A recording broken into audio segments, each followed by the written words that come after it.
جب پوری دنیا سو رہی ہوتی ہے تب اللہ سبحانہ و تعالیٰ اپنے بندوں کو پکار رہا ہوتا ہے۔ فجر صرف ایک نماز نہیں ہے، یہ اللہ کی طرف سے ایک خاص دعوت ہے۔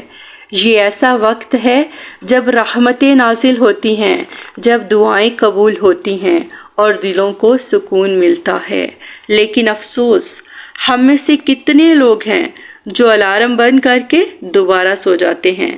اللہ سبحانہ و تعالیٰ فرماتے ہیں وَقُرْآنَ الْفَجْرِ إِنَّا قُرْآنَ الْفَجْرِ كَانَ مَشْهُودًا، اور فجر کے قرآن میں حاضر ہوا کرو، بے شک فجر کے وقت قرآن پڑھنا حاضر کیے جانے والا ہے۔ یعنی فجر کے وقت فرشتے حاضر ہوتے ہیں، اور نبی پاک صلی اللہ علیہ وآلہ وسلم نے فرمایا من صلی الصبح فہو فی ذمۃ اللہ، جس نے فجر کی نماز پڑھی وہ اللہ کی حفاظت میں آ گیا۔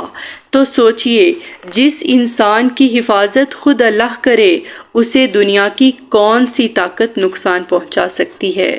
ایک حدیث پاک میں آتا ہے اللہم بارک امتی فی وقورہا، اے اللہ میری امت کے لیے صبح کے وقت میں برکت عطا فرما۔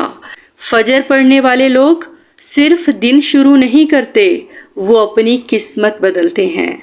فجر سکون دیتی ہے، رزق میں برکت لاتی ہے، دل سے اندھیرا ختم کرتی ہے۔ اگر آپ کی زندگی بے سکون ہے تو فجر سے دوستی کر لیجئے۔ کل نہیں، آج رات نیت کیجئے، چاہے کچھ بھی ہو میں فجر نہیں چھوڑوں گی۔ کیا پتہ آپ کی زندگی کی سب سے بڑی برکت فجر سے شروع ہو جائے۔